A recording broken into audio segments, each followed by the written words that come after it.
Elevated access management is the concept of temporary, time-bound, privileged access assigned to end users. This supports the least privileged access model, which means that users are given access to perform exactly what they need in their day-to-day job and nothing more. With temporary time-bound access, when users do need to perform a privileged functionality that's not a daily task, they can request this access, check it out, utilize it for that pre-approved time period, and then that access is automatically revoked. Additionally, logs are formed which show the changes that were made while that access was additionally assigned to the user. Now, this can be performed in two ways. You can utilize elevated access IDs, which are IDs that are checked out and utilized by the user separate from their typical end user ID. Or you can utilize elevated roles, which are roles that are temporarily assigned to the user's standing end user ID. Now, these approaches and the one that you choose to follow are really based on your preferences. By checking out an ID, the user is not utilizing their standard access. It's logged exactly what they perform with just that elevated access for that time period, and then that access is revoked. When using the role approach, because that role is assigned to their end user ID, they continue to perform all of their functionality with their end user ID, and all functionality, both typical and elevated, is logged within their end user ID. Depending upon your preference, you may like to use one of these versus another, and that may be more appropriate for your business model, but we do support both. In this example today, we'll walk through utilizing a request for elevated role management to an end user's ID. Pathlock has the ability to do this from both the platform as well as an end user portal. And here we'll be using the end user portal where we can see the simplified request process for end users. To do this, we simply navigate to our request access tile. And from here, we select emergency access. Now, again, if we were using both the ID and role-based options, when we click this tile, we would see two additional tiles appear, and they could select between checking out an existing firefighter ID or going ahead and requesting that temporary role. Because we've only set up the role option for this user, we're going to navigate straight into that role mapping. Now here, the first thing to do is select the system for which we want to assign additional roles.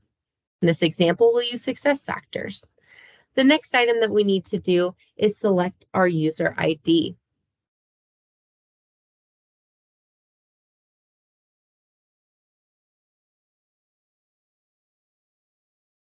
Once we've entered our request system and our username, we select the next button and we can put in the request details here. We can identify the length of time that we want to request this access for. This is predetermined during the setup of this role mapping by the administrators. We can identify if there's a support ticket. Are we performing support for a ticket that's been entered requesting assistance? We can identify the main tasks that we're going to be performing. Here are some examples that have been pre-entered. And then we can add additional details around the reason for this request. By selecting next, we have the ability to confirm that we agree to terms and conditions that have been determined by our organization. Now we can see on this screen that we're receiving a notice that we have not completed one of the sections, and we want to go through and do that prior to submitting this ticket. Once submitted, we have the ability to go and show our request, where we can see the status of our request and when it's approved for us to utilize this access. Next, we'll move on to show an administrator's view and what it looks like to go and review these requests, as well as review the change logs after these requests have been completed. As an elevated access owner, we have the ability to review the requests that have been routed to us for approval, as well as review the change logs of changes that were made while utilizing that elevated access. Now, to do this, we can simply navigate through our menu to compliance and privilege sessions. Now, it's important to remember that prior to reviewing our privileged sessions, there is some administrative work that we have to complete, which includes setting up our privileged IDs and roles that we will be allowing users to check out, as well as building the workflow that will be utilized for routing those for approval and review. Once we've completed that and our users go through and check out IDs or roles for usage, we can see the full listing of all privileged sessions here. This allows audit to easily access this listing so they can select their sample size that they would like to review for all the proper sign-offs.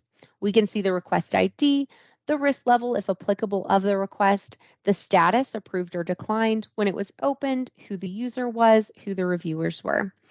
When any of these is selected as a sample, audit can go into the particular request ID and they can see additional information such as the details of the request, why it was requested, terms and conditions, as well as details of the request start date, when it was granted or approved, when it was completed for usage, and when it was finished. In addition, the system is automatically going to append this file that shows any changes that were performed with this ID so that can be reviewed for sign off by the owner of this ID. That closes the loop on our SOX requirement for not only managing the checkout of privileged access by users, but also the review of the changes that they've performed with that access. From here, returning to the home screen is as simple as a click.